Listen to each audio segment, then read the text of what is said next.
The night the fire took everything, he stood in the parking lot in his bathrobe, watching 30 years of his life turn orange against the sky. He had no insurance left, no savings. Nobody, he thought, was coming.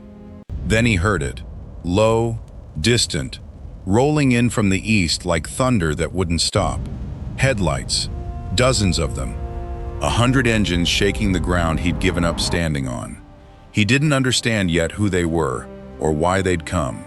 He only knew he'd seen one of these men before, starving, soaked in rain, a year ago at a table by his window. What happened Hollis, next? Nobody in that town would Bear, ever forget. Is it really you? Real quick before we begin, let me know where you're watching from tonight. Drop your town, your state, your country in the comments. I love seeing how far these stories reach. Then stay with me all the way to the end, because you do not want to miss what happens when that highway lights up. Now, let's get into it, Rame. There are roads in this country that the world simply decided to leave behind. You've driven past their exits without ever knowing they were there. Old two-lane highways running parallel to the interstate, close enough to hear the rush of traffic but too far away to catch any of it. Once, these were the arteries of the nation. Families crossed them on their way to somewhere better. Truckers ran them through the night. And along their shoulders, wherever the land flattened out and the traffic slowed, small businesses took root and grew. Gas stations, motels, and diners, always diners, lit up warm against the dark, promising a hot cup of coffee and a friendly face to anyone with the good sense to pull off the road. But then the interstate came. It always came. A wider, faster, colder road laid down 30 or 40 miles away, and almost overnight the old highway went quiet. The families found a quicker route, the truckers followed the fuel, and the little businesses that had lived off that steady river of passing life found the river had simply changed its course, leaving them stranded on a dry bank, wondering where everyone had gone. On one such road, in a town so small it hardly deserved the name, there sat a diner, and in that diner there was a man named Hollis. The building was old and low, with a flat roof gone soft in places and a long row of windows facing the empty highway. The red paint had faded to the color of dried clay. Weeds pushed up through the cracks in the gravel lot, and out by the road, on a leaning metal pole, stood a neon sign that had once spelled a single bright word: eat. But time and weather had killed half the tubes, and now, when the dark came down, the sign could only manage 2 flickering letters: E-A. It buzzed and hummed against the night, patient and stubborn, casting a thin red glow across the empty lot, spelling out half a word to an empty road, night after night after night. Hollis was 71. He'd been standing behind the counter of that diner for the better part of 50 years, and the place had marked him the way a river marks a stone, slowly, invisibly, and completely.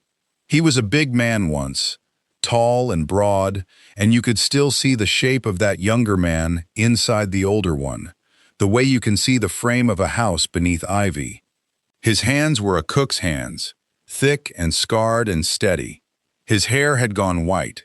His eyes were a pale, washed-out blue that had spent a lifetime watching the road, watching the door, watching for the next person to walk in, and had grown quieter, year by year, as fewer and fewer of them did.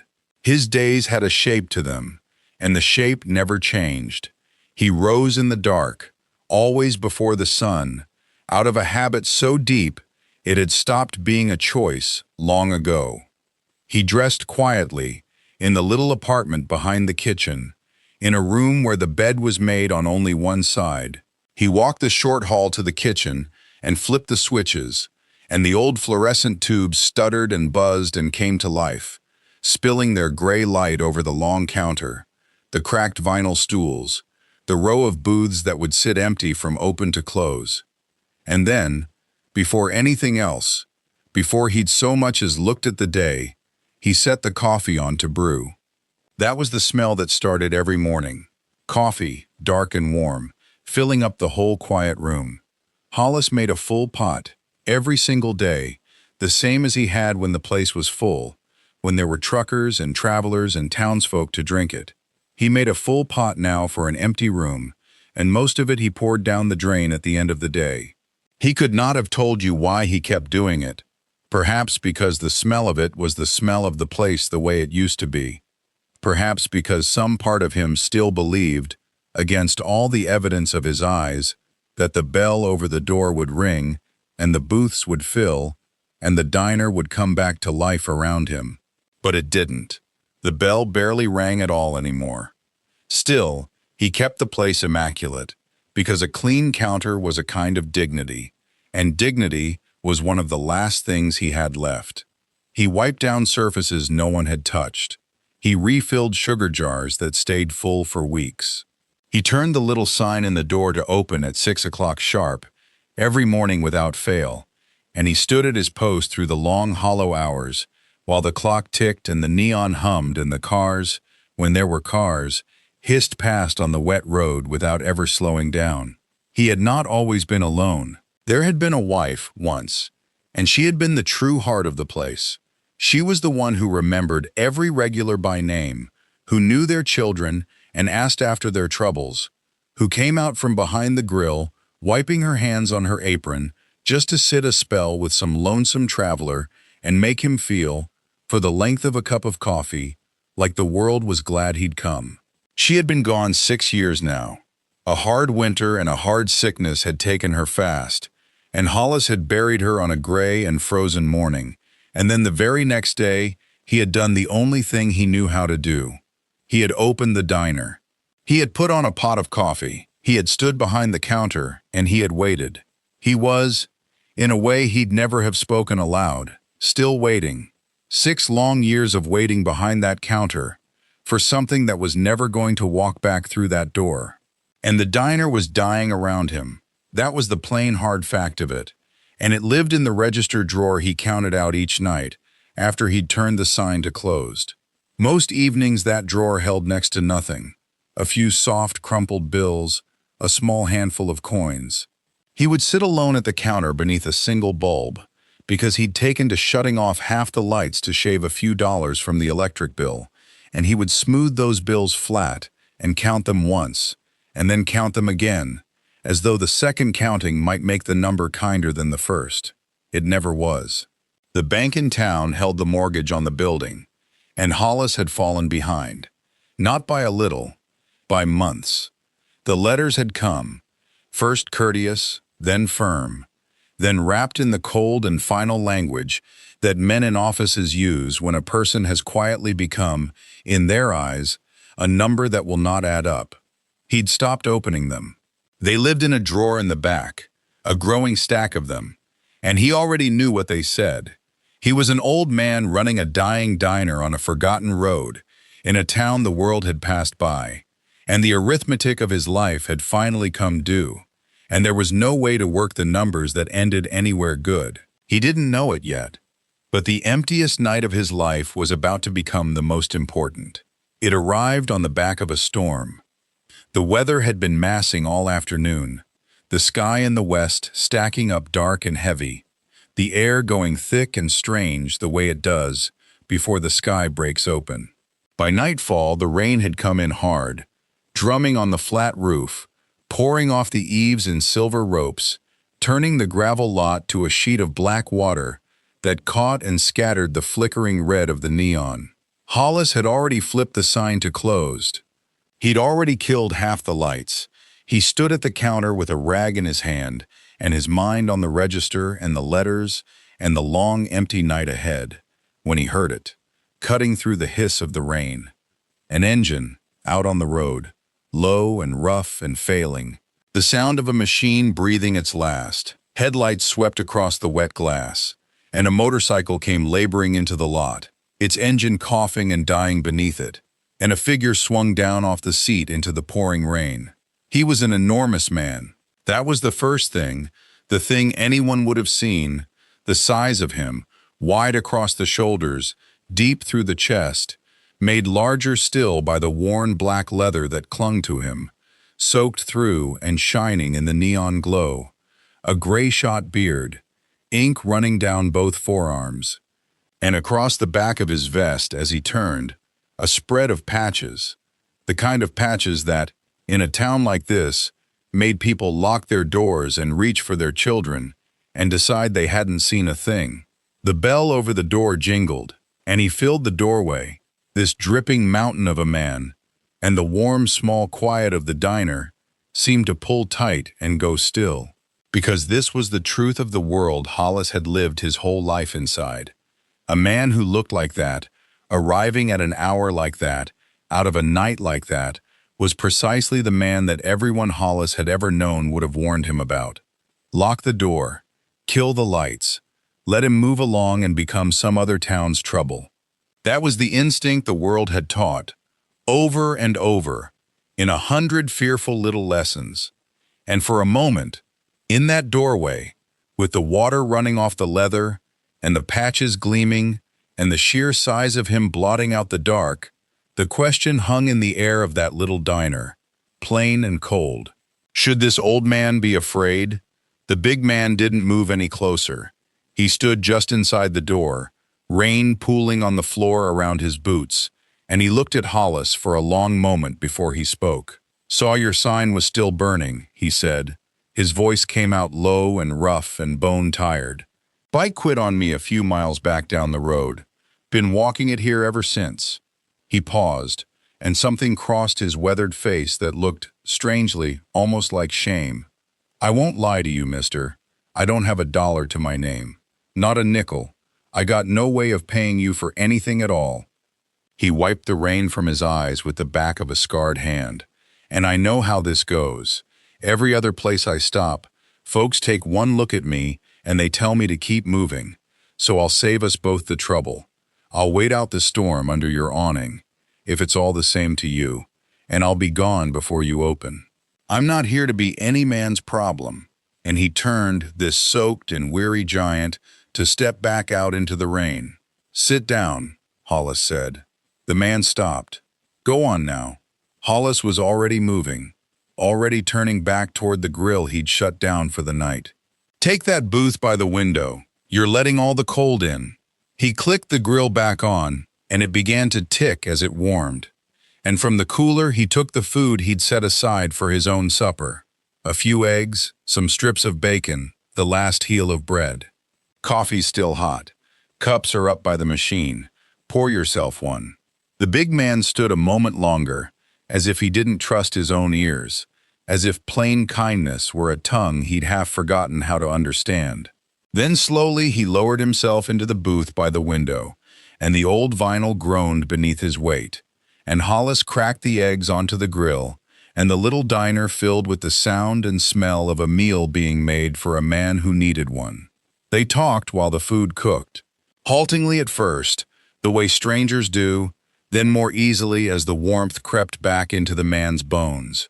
His name, he said, was the one his brothers had given him, Bear. He'd been a Marine, a long time ago, 2 tours in a country he had no wish to name. He'd come home to a place that seemed to have no use for the things he'd learned over there. He'd lost people. A wife, years back. A brother, more recently than that. He'd been riding for weeks now, with no true destination, just moving. Because moving was easier than sitting still with all he carried. He didn't tell it to earn pity. He told it the way tired men tell true things, in the late hours to a stranger they never expect to see again.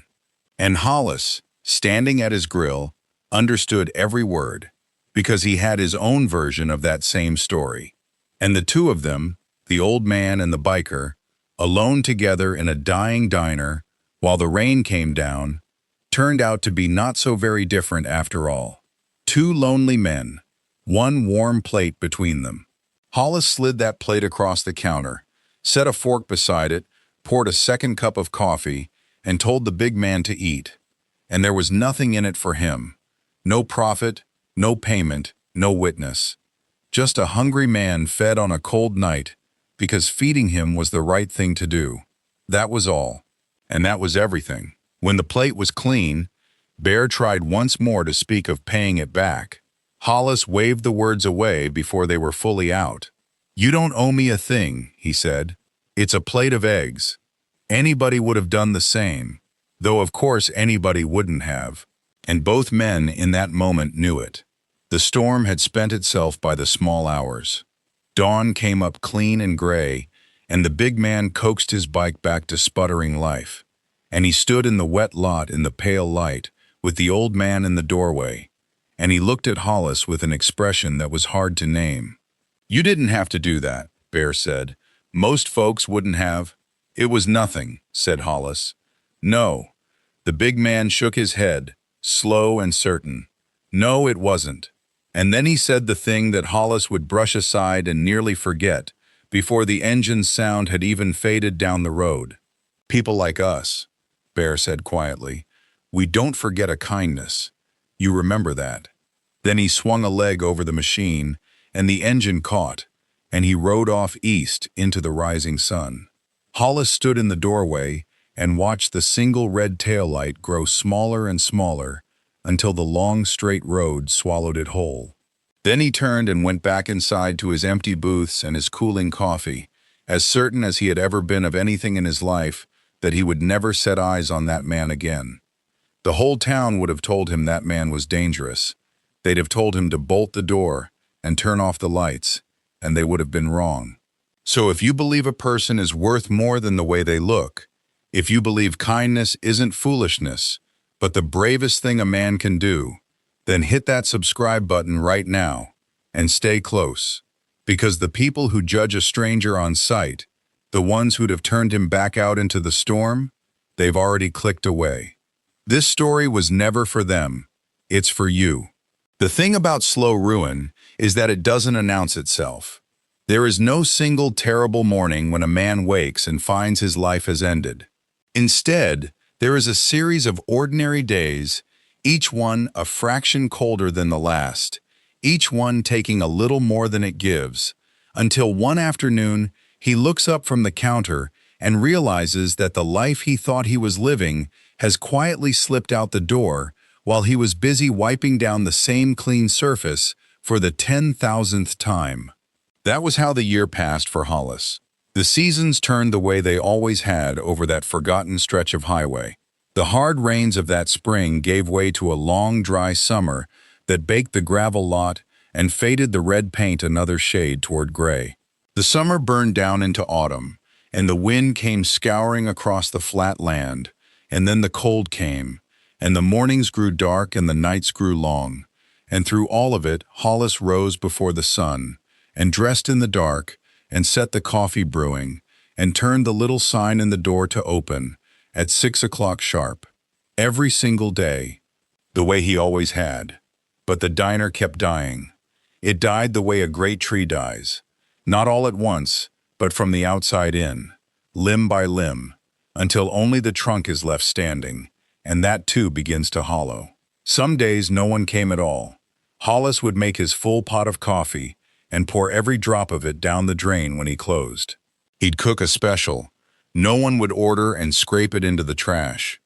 He kept the lights half off now all day long, not just in the evenings, because the electric bill had become a thing he genuinely feared, a number that arrived in an envelope and made his stomach drop.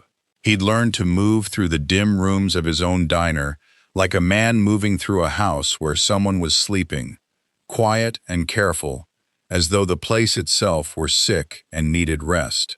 The letters from the bank came steadier now, and heavier. He had stopped opening them long ago, but he no longer even carried them to the drawer in the back. They simply accumulated in a pile on the end of the counter, a small white drift of them, growing week by week. He knew what they said. He didn't need to read the words to feel their weight.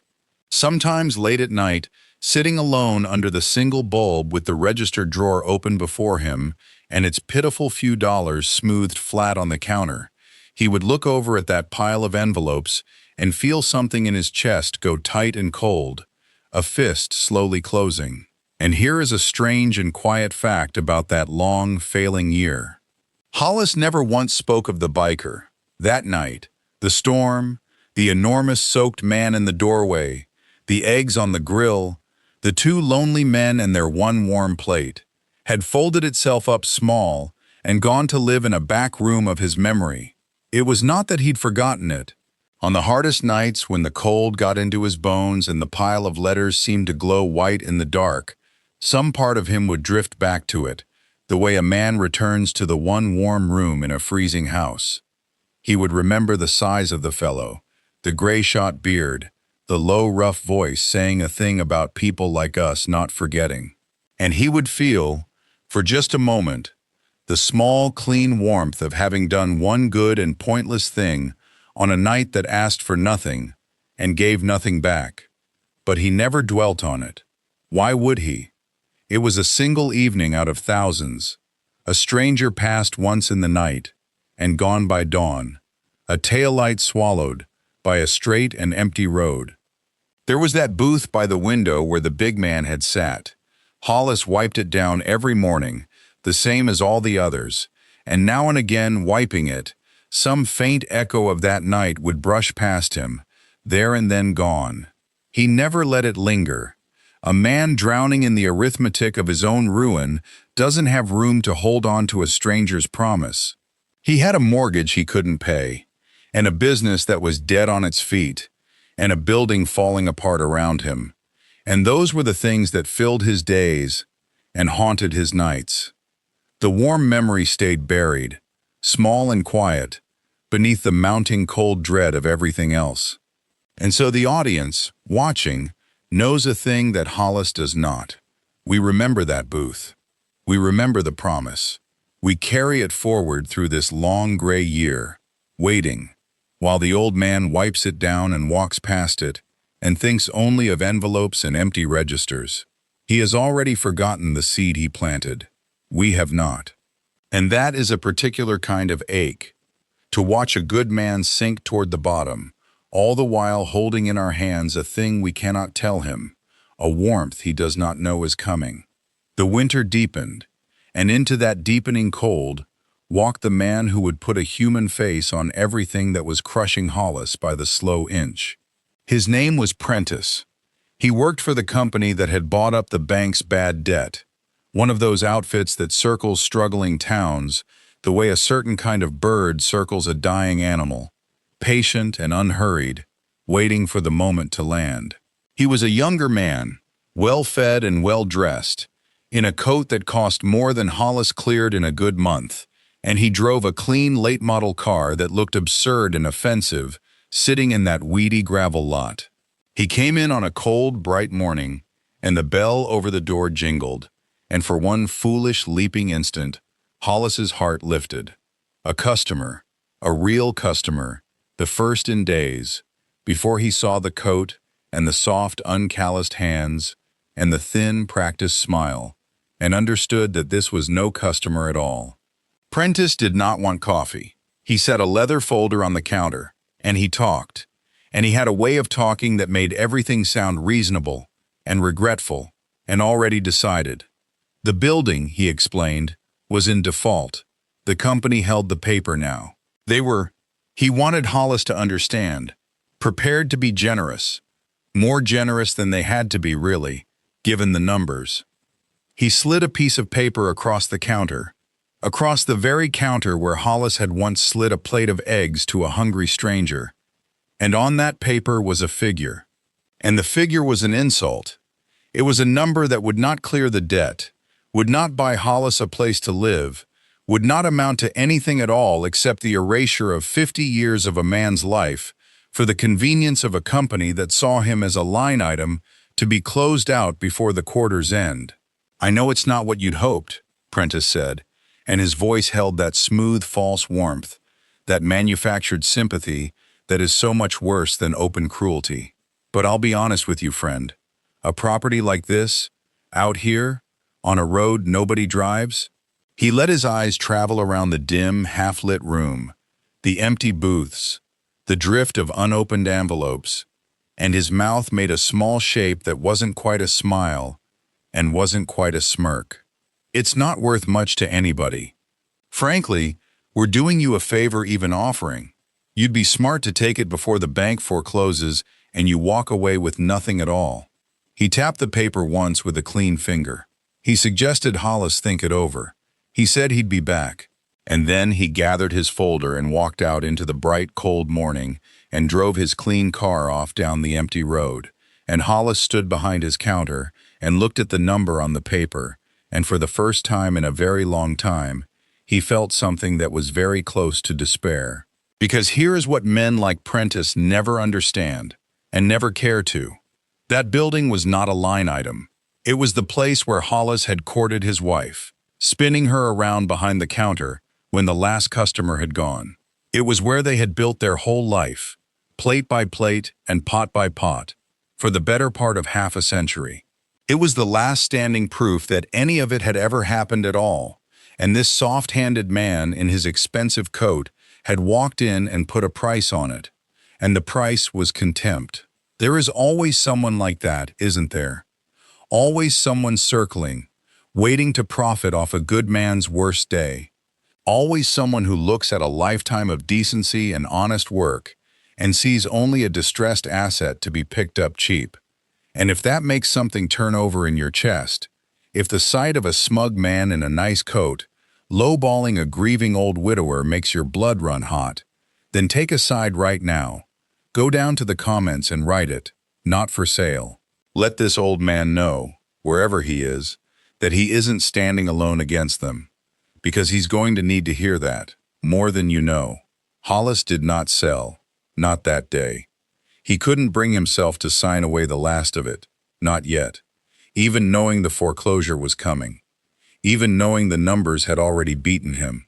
He folded Prentice's paper in half and set it beneath the drift of envelopes, and he told himself he'd decide later, and he went on turning the sign to open each morning at 6, going through the motions of a life that was, in every way that the accountants measured, already over.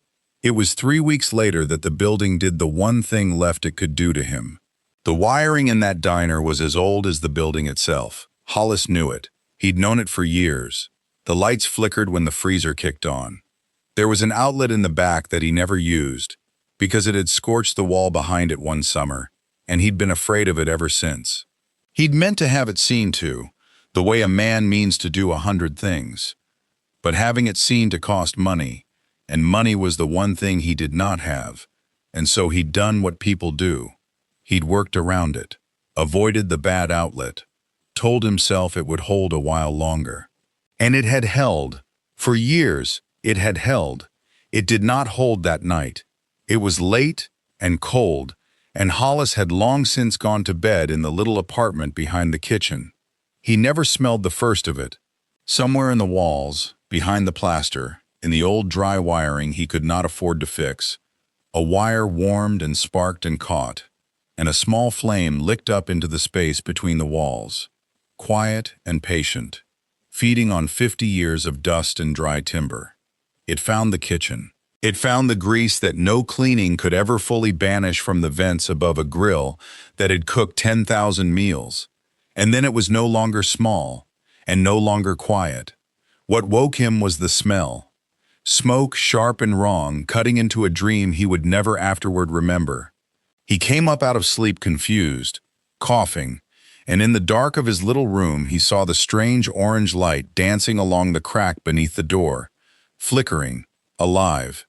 And he understood with a lurch of pure animal terror what it meant.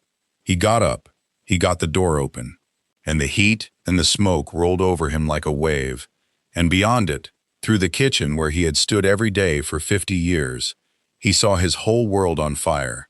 There was no saving it. He knew that in the first half-second, the way you know things that are too large to argue with. He did not try to fight it. There was nothing to fight it with, and no time, and no one coming. The nearest fire company was 30 minutes off, and 30 minutes was 30 lifetimes. He got himself out. That was all. An old man in his bare feet and a worn bathrobe, stumbling out through the side door into the freezing dark of the gravel lot, coughing the smoke out of his lungs, and then turning to watch. And there he stood. He stood in the middle of that weedy gravel lot, in his bathrobe, in the cold, and he watched 30 years and 50 years and his whole entire life turn orange against the black night sky. The flames came up through the roof. The windows, the long row of windows that faced the empty highway. The windows his wife had washed. The windows he had looked out of every morning waiting for customers who stopped coming. The windows blew out one by one with sounds like gunshots, and the fire roared up into the dark, huge and greedy and beautiful, in the terrible way that fire is beautiful, throwing its light across the old man's face, across his glasses, across the tears that were running down and drying almost as fast as they came in the heat of it.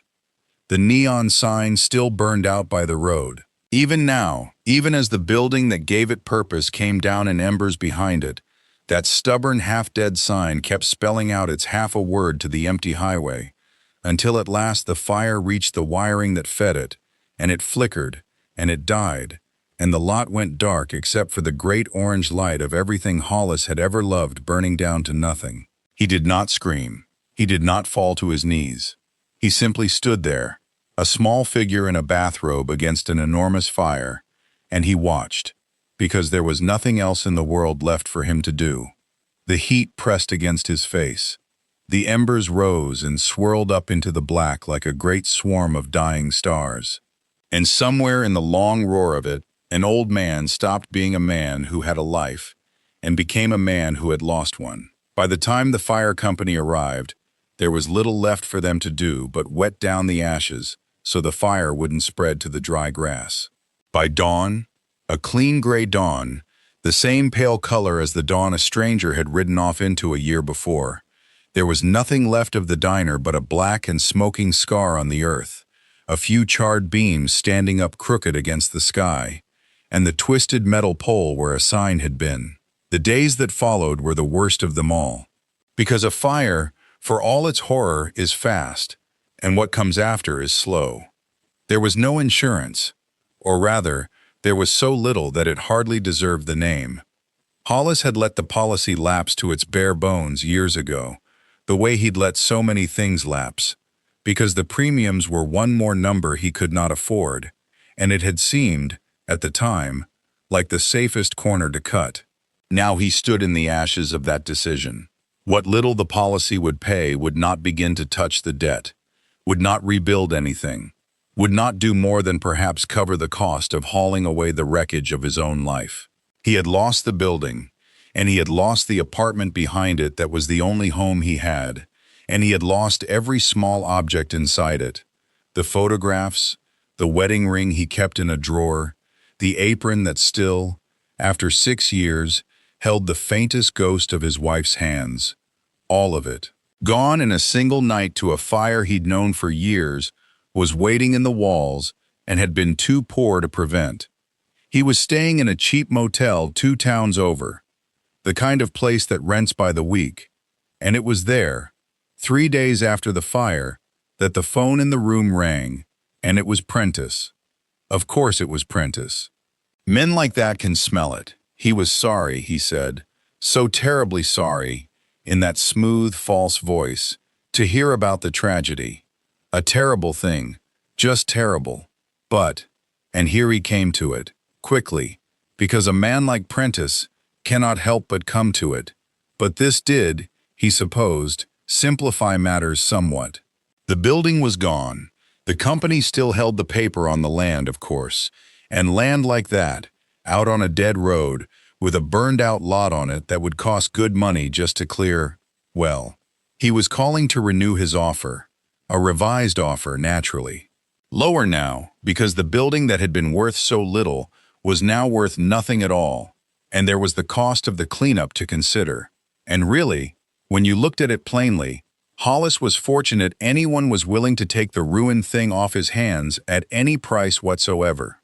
He named the new number, and the new number was a cruelty so pure and so casual that Hollis could not for a long moment even speak. It was the price of a used car. It was the price of nothing. It was the sound of a man who had watched from a distance while another man's whole life burned to the ground, and had done the arithmetic, and had picked up the phone to profit from the ashes while they were still warm. "You think it over," Prentice said, kindly, into the silence. "But I wouldn't think too long. Offers like this don't stay on the table forever, and he hung up.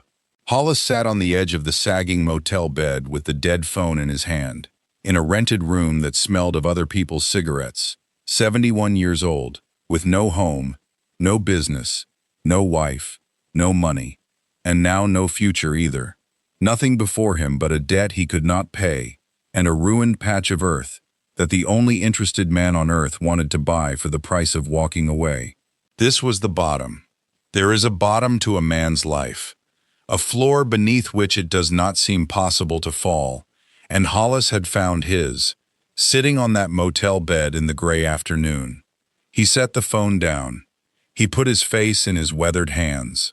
And for the first time since the night he'd buried his wife, that proud and quiet old man wept, alone, in a room that no one knew he was in.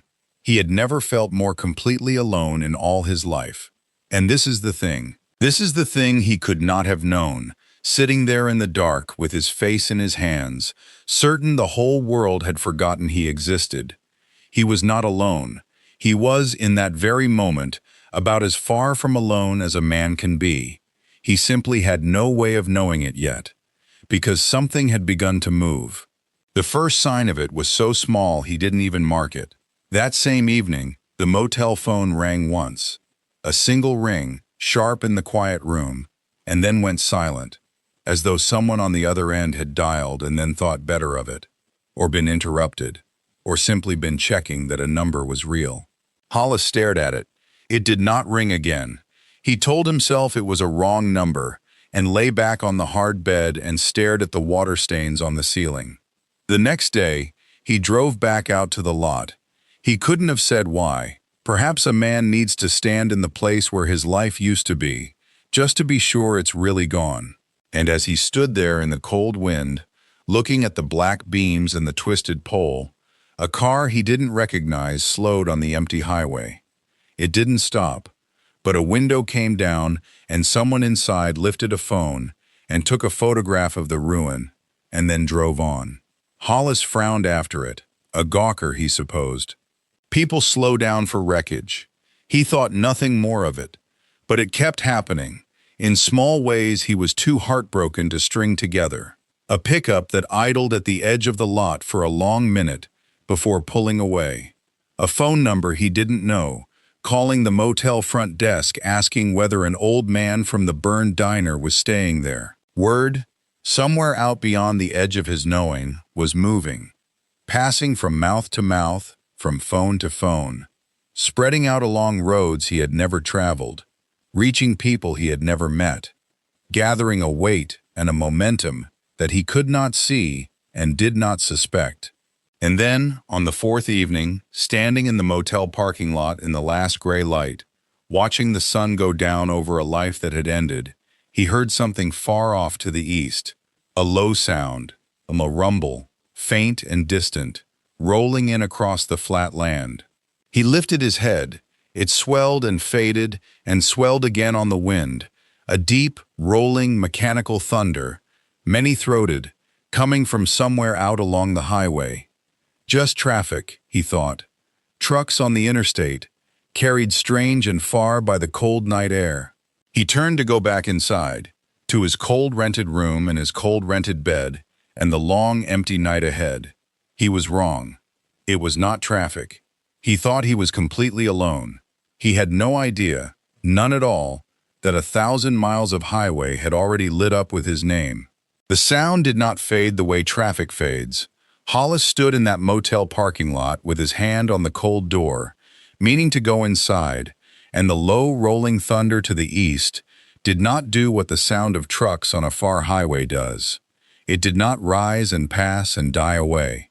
It grew, it deepened, it gathered itself into something with a shape and a direction, and the longer he listened, the more certain he became that whatever was making that sound was not going somewhere else. It was coming here. It was coming toward him. He turned back around. Out on the dark highway far to the east, a light appeared. Then another beside it. Then more. A cluster. A spread. A widening constellation of white lights swinging around the distant bend, and pointing themselves straight down the road toward the little motel. And the thunder came with them, no longer distant now, but swelling into something he could feel in the soles of his feet, in the gravel, in his chest. A deep and rolling roar of engines, many engines, more engines than he could make sense of, shaking the still cold air. Hollis stood frozen, and a very old and very human fear rose up in him. The same fear the whole world had trained into him his entire life. The same fear that had hung in the air of his diner a year ago, when a mountain of a man in patched leather had filled his doorway. Because he knew that sound now. He knew what made a thunder like that. Motorcycles. Not one, not two. A great many, a flood of them, roaring down out of the dark toward an old man alone in a parking lot with nowhere left to run and nothing left to lose. His mouth went dry, his heart hammered. He did not understand, and what a man does not understand at night, in the cold, alone, he fears. They came around the last bend, and the road filled with them. Rank upon rank, 2 and 3 and 4 abreast, headlights blazing, engines shaking the ground. They poured off the highway and into the motel lot in a river of chrome and leather and roaring steel. And they kept coming, and coming, more of them than Hollis could count, more than he could believe, until the lot that had held 3 sad cars was filled bumper to bumper with motorcycles, and the noise of them was a physical thing pressing against him from every side. 50, 70, 100. They rolled in and spread out and formed up around him in a great loose horseshoe, and then, one by one, the engines began to shut down, and the enormous thunder wound down into a ticking, breathing quiet, and 100 riders sat astride their machines in the dark and looked at one old man in a borrowed motel parking lot light, and no one said a word. Hollis could not speak. He stood there in the sudden ringing silence, an old man in a coat too thin for the cold, surrounded by 100 strangers in leather, and his heart was going so hard he could hear it. He did not know what this was. He did not know if it was the end of him. And then, at the front of them all, one rider swung a leg over his machine and stepped down and walked forward.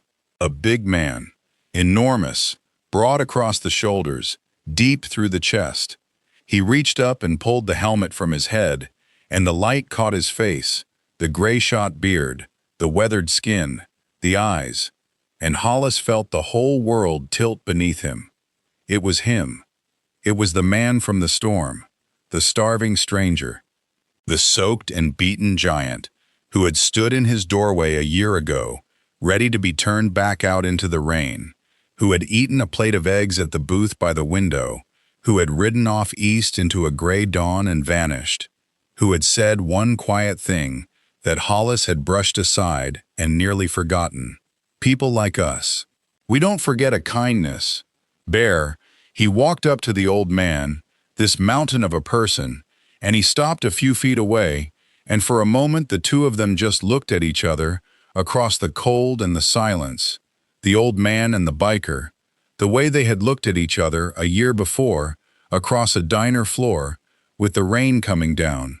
And then the big man's face, that hard-weathered face, began to come apart, and his voice, when he finally found it, was thick and low and unsteady. "I told you," Bear said. "I told you we don't forget." He had heard about the fire. That was how it started, he would explain later. A friend of a friend, a photograph passed along, word that the old diner on the dead highway had burned to the ground, and the man who ran it had lost everything and was sitting alone in a motel with nothing left. And the moment Bear had heard it, the moment he understood which diner, which man, he had started making calls. And the men and women he called had made calls of their own, and the thing had spread out along the highways, from club to club and rider to rider, 1,000 miles of it lighting up with the story of an old man who, on the worst night of his own life, had fed a stranger everyone else had turned away. They had not been summoned, they had not been paid. They had heard, and they had come, some of them riding 2 days to get here, through cold and through dark, to stand in a motel parking lot for a man not one of them had ever met. Hollis looked past Bear at the 100 faces ringed around him in the dark, and he understood, and his legs nearly went out from under him, and the big man stepped in and caught him by the shoulders and held him up. Right now, if this is giving you chills, if something just went tight in your chest, hit that like button. Do it now. Every single like puts this story in front of one more person who had started to believe the world was all cruelty and cold. One more person who forgot that this kind of good is still out there. The cynics won't press it. They gave up on stories like this a long time ago. So prove them wrong. Show them how many of us still believe. Because they had not come only to comfort him. That was what Hollis thought in those first overwhelming minutes. That these good people had ridden through the night simply to stand with a broken old man, so he wouldn't be alone in his ruin. And that alone would have been more than he had ever dared hope for. But it was not why they had come. Not really. There was more. And Bear told him the rest of it standing right there in that parking lot, his big hands still gripping the old man's shoulders, his eyes wet and steady on Hollis's face. "I need you to hear something," Bear said, "and I need you to hear all of it. That night I came into your place. You remember I told you I'd lost people. My wife, my brother." He stopped. His jaw worked. "What I didn't tell you is where I was headed that night. What I'd decided." He drew a long breath. "I was done, Hollis. I had it planned out. That ride I was on, it wasn't going anywhere. It was the last one. I'd made up my mind that I wasn't going to see another morning. I was just looking for the place to do it. That's the God's honest truth." The parking lot was utterly silent. "And then my bike died," Bear said. And now his voice was breaking. "On the deadest road in America, in the pouring rain, and I looked up and there was one light still burning, your sign, and I walked in soaked to the bone with no money and every intention of being gone before you woke up, and I told you to keep your food, and you know what you did." He shook his head slowly, the tears running now into his gray beard. "You told me to sit down. You cooked me a meal with your grill already shut off. You wouldn't take a dime. You looked at me when nobody had looked at me in a year, and you treated me like I was a man worth feeding." His hands tightened on Hollis's shoulders. "You didn't feed me a plate of eggs that night, old man. You gave me a reason to see the morning. I got back on that bike at dawn because of you. I'm standing here right now, alive, a year later, because of you. Every day I've had since that night, I owe to a stranger who wouldn't turn me away in the rain." He stepped back and gestured, a wide, slow sweep of his arm at the 100 riders ringed around them in the dark. "So we're not here about a meal, Hollis. Don't you understand that yet? You didn't save my dinner. You saved my life. And a man's life comes with people in it. Brothers, sisters, everybody who'd have stood at my funeral instead of standing here tonight. All these people you see, every one of them knows they've got their brother because you did one kind thing on a cold night and asked for nothing back." His voice dropped, rough and final. "We're not here to comfort you. We're here to rebuild it. All of it. Every board. And there's not a man or woman on this road who's leaving until it's done." And there it was. The whole meaning of that one small forgotten night turned inside out and made enormous. It had never been about the food. It had never been a plate of eggs. It had been a man, at the very edge of the dark, handed a reason to turn back, and that reason had traveled a year and 1,000 miles and multiplied into 100 people standing in the cold, ready to give him back everything he'd lost, because he had once, without knowing it, given one of them everything.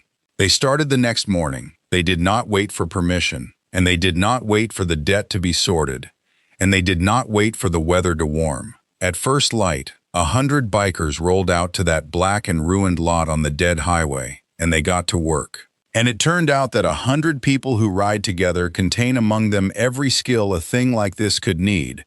There were carpenters among them, and electricians, and plumbers, and roofers, and men and women who simply knew how to lift and haul and swing a hammer from dawn to dark. They cleared the wreckage. They hauled away the charred beams and the twisted metal. Trucks began to arrive, loaded with lumber and wire and pipe and shingle, some of it bought with money the clubs had raised in the days it took to ride here, some of it donated by suppliers who'd heard the story and wanted their name in it. And then the town came. That was the thing Hollis would never quite get over. In all the years he had left, the same town that had crossed the street from men in leather, the same townsfolk who had locked their doors against the sound of engines, came walking out to that lot one and two at a time, sheepish at first, and then in a stream.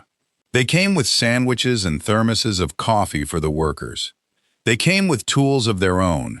The hardware store in town sent nails and never sent a bill. A woman who ran the church kitchen organized meals for 120 people a day and would not hear a word about being paid. Fear, it turned out, had only ever been a thing that lived in the gap between people who had never met, and once the town looked past the patches and the beards and saw what these strangers were actually doing, the fear had nowhere left to stand. Bikers and townsfolk worked side by side on that rising building, and something got rebuilt out there on the dead highway that winter that was bigger than a diner. And it was into the middle of all this, the hammering, the laughter, the 100 hands raising walls where there had been ashes, that a clean late-model car came rolling up the highway one afternoon and slowed at the edge of the lot. Prentice. He had come, of course, to close his deal. He had heard nothing of what was happening out here. He had come to press his cruel little offer one final time, to catch the beaten old man in his lowest hour and buy the ruined land for the price of nothing. He stepped out of his clean car in his expensive coat, with his leather folder under his arm, and he looked up at the lot, and he stopped. He stopped because where he had expected to find a black and empty scar and a broken old man, he found instead a building half risen from the ashes, and a fresh framed roof going up against the winter sky, and 100 bikers and half a town swarming over all of it, and the sound of hammers and saws and somebody's radio and people laughing. He stood by his car with his folder full of contempt, and he looked at all of it, and it slowly came over his soft face that there was nothing here for him at all. There was no beaten man to prey on. There was no ruin to buy cheap. There was no lever anywhere for a man like him to pull. Bear saw him. Bear walked over, unhurried, wiping sawdust from his hands, and stood in front of the man in the coat, and did not say a single word. He didn't need to. Behind him, a dozen other riders had stopped their work and simply turned to look. Nobody threatened. Nobody raised a hand. They just looked at him, a whole wall of them, and let him understand exactly how alone he was, and exactly how many people had already chosen the old man's side. Prentice looked at the folder in his hands. He looked at the rising building, and then he got back into his clean car, and he backed it around, and he drove away down the empty highway, and he never came back, and no one ever spoke his name out there again. The man who tried to buy this place for nothing drove away with nothing. And if you love watching decency win, if you want that man to know just how badly he lost, then go to the comments right now and write it. They built it back. Let's fill that screen. Let's show him, and everyone like him, exactly how many people in this world were standing on the old man's side all along. They finished in the deep of winter, and on the day they reopened, the whole county came. The diner stood new again on its old spot, the walls straight and true, the roof sound, the long row of windows gleaming and whole. And out by the road, on a fresh new pole, a sign burned in the dark, and this time every tube was lit, every letter blazing, the whole word shining out clean and complete across the highway, for the first time in longer than Hollis could remember. EAT, bright and unbroken against the night. Inside, the place was packed to the walls. Every booth was full. Every stool at the counter was taken. Bikers and townsfolk and travelers who'd heard the story and driven out just to be part of it. All of them crowded together in the warm light, and the smell of coffee, and the noise of 100 conversations. The noise of a place that was, at last, alive again. And behind the counter, where he had stood alone for 6 long, silent years, stood Hollis, but not alone now. Never again alone. And in the booth by the window, the same booth where a soaked and starving stranger had once eaten a plate of eggs on the worst night of his life, sat Bear. It was his booth now. There was a small brass plate on the table that said so, and there would always, from that day on, be a place kept there for him. Hollis had one more thing he wanted to do. He had them fix a small sign by the register, hand-lettered, and it read simply that at this diner there would always be one table where anyone who was hungry, anyone who was down to nothing, anyone the world had turned away into the rain, could sit down and be fed. No questions, no charge, no matter what. A pay-it-forward table. And on that opening day, the first plate that crossed the counter to that table was carried by Hollis's own hands and set down in front of a young stranger nobody knew, who had walked in cold with nothing in his pockets, and slid across to him free, the way one had once been slid across to a man who'd needed it more than anyone knew. If you had stood out on that dark highway that night and looked back at the place, you'd have seen it just the way it was always meant to be seen. Warm light spilling out through a long row of windows into the dark, a beacon on a forgotten road. The very same picture as the beginning. Except now the booths were full. Now the light was for everyone. Now the man inside was not waiting for a life to come back. He was living one. We are told, all of us, from the time we are small, that kindness is a weakness, that the soft-hearted get taken advantage of, that the smart move, the safe move, is to look after your own and lock your door and cross the street from the stranger in the rain. And here is the truth, that a dying diner on a dead highway proved for the whole world to see. Kindness is not weakness. It is the single most powerful investment a human being can ever make, and it is the only one that has ever paid back 100-fold. One old man fed one hungry stranger on the emptiest night of his life, and asked for nothing, and expected nothing, and it came back to him as 100 engines on the highway. It came back as a life saved and a diner raised from ashes and a town made whole. It came back as everything. He fed one stranger on the worst night of his life. It came back as 100. If you believe kindness like that deserves to be seen, if you believe more people need to know that the world can still be good, then subscribe and share this with one person who needs the reminder tonight. That's how we keep stories like his alive. That's how we keep them out there, rolling down the long road, where the next person who's cold and alone and down to nothing just might catch the light of them still burning. Thank you for riding all the way to the end of this one with me. Take care of each other out there and leave a light on.